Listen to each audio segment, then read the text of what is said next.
necessarily make mistakes unless they're under intense pressure, and that's what they got from the down forwards, high up the field. Tony Davis, what did you make of Down's performance? Well, I thought their defenders were brilliant as well. Not alone the forwards, but their defenders. The whole attitude went right through the team. The hard work, the chasing and the blocking. And between the 18th and the 22nd minute in particular, they brought Kerry back. But here we saw two fantastic saves by McVeigh. Here the ball goes up, and just watch Gooch, his appreciation of where he is. He creates space, he gets over 5 man's head, and again that was a crucial save. It was 1-9 to 1-8, that would have been at that stage.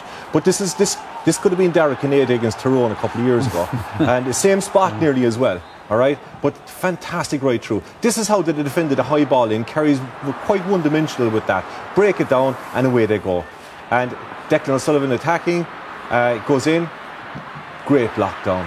And another one into the corner again, the same way. Their defence swallowed everything up. There you have 1, 2, 3, 4, 7 players around the ball back, making sure there's a way out.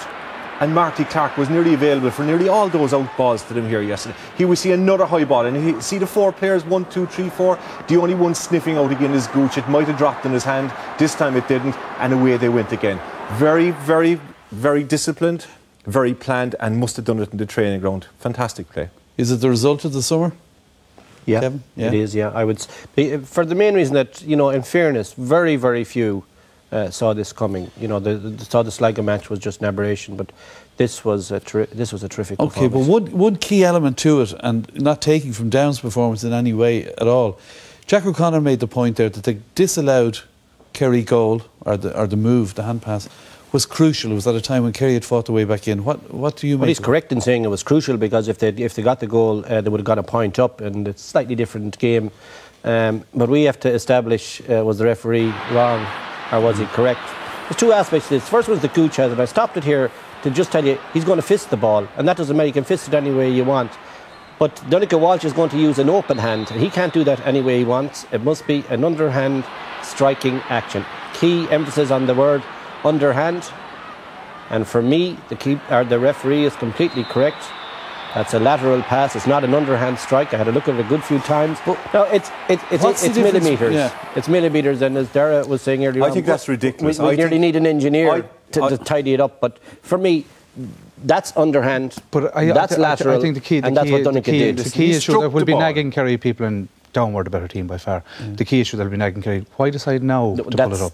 Why not? But that's a different question. I still think that it was an open hand striking action. Yeah, but you don't know the word underhand. It was underhand. It was like this.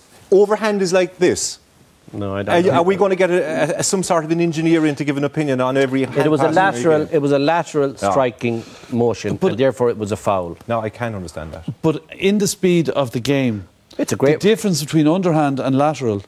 Well, that's the key issue for the referee, that he has to have the nerve to call it, and fair play to Joe McQuillan, he did.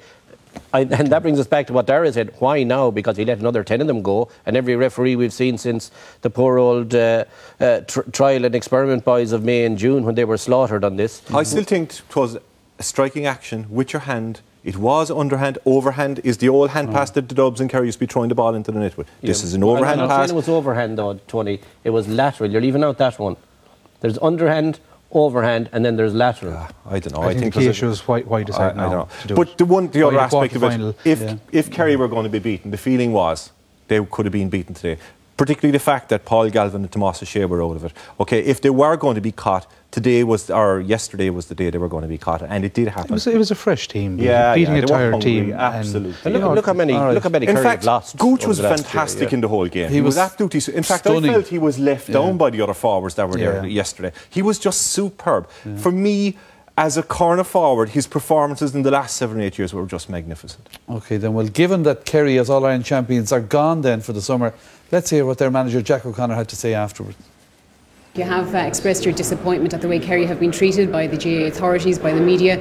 You still feel like that today? I'm disappointed in the sense that we went to battle today without two of our best players, and other incidents have happened right throughout the championship and they've been ignored. I just think that what we're looking for here is fair play, and I don't think Kerry got it this year. I know you feel that Kerry would have been unfairly treated at times, but is there a problem overall with discipline in your squad?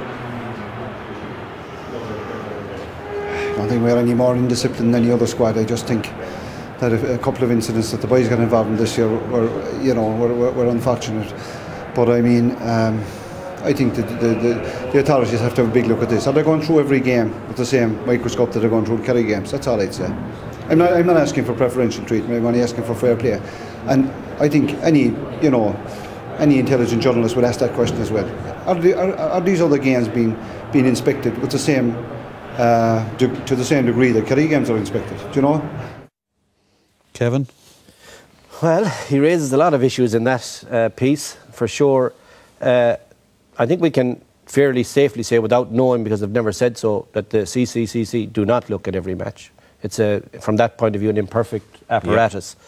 However, the issue remains that two of his best players played very little football in this year's championship for him, really. And that's an internal issue in many respects. It's not, this year is not the first year this has happened. Has he condoned it? I don't know, but what I do know is Paul Galvin came out some weeks ago and said, look, I did it and I'm going to do my time and let's move on.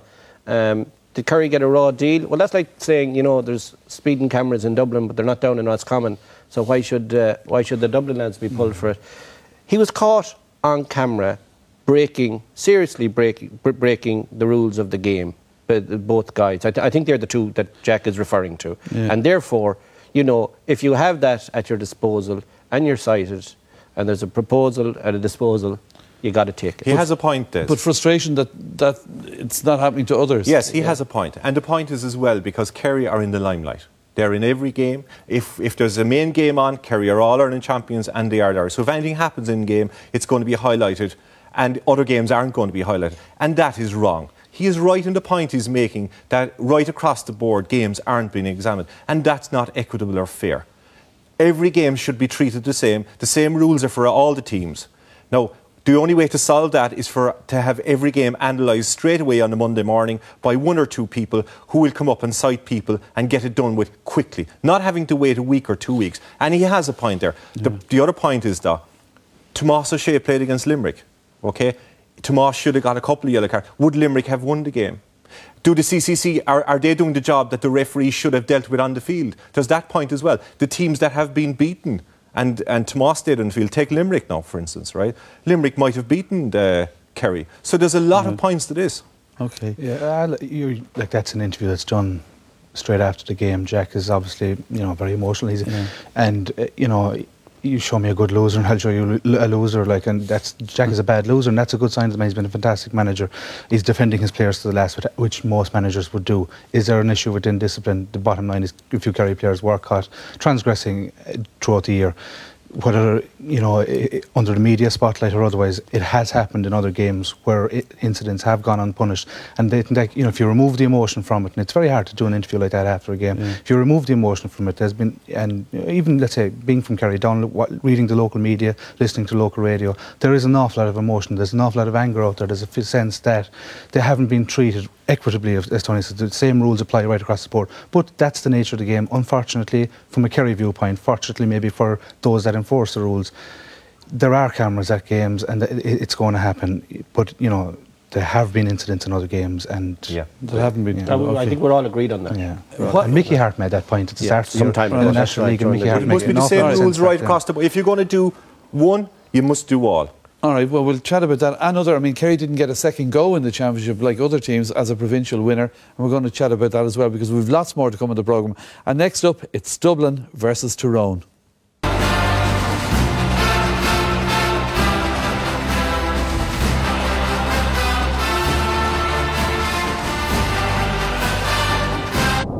You're welcome back to a very busy Sunday game. We're heading back to Croke Park now to see how the Dubs got on as they took on the Ulster champions Tyrone. Your commentators are Kevin McStay and Ger Canning.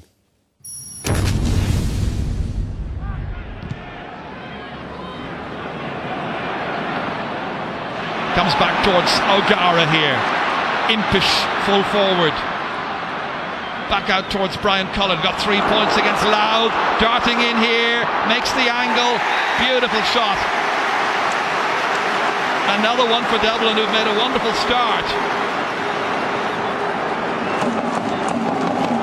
It's Dublin quick out of the blocks here, and Brian Cullen his first of the afternoon.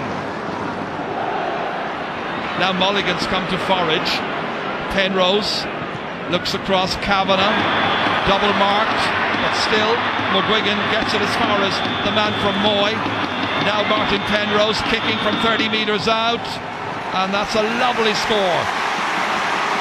Martin Penrose kicks his second point of the match. This is the first one to come from play, and it's 4 points to 2. Yeah, one of their top players this season. He's playing just in front of the midfield, and he seems to be coming more into it now. Inside towards Brogan again. Brogan against McCarron. Back towards Alan Brogan. It falls away from him to Conor Gormley, and in the end Dublin get them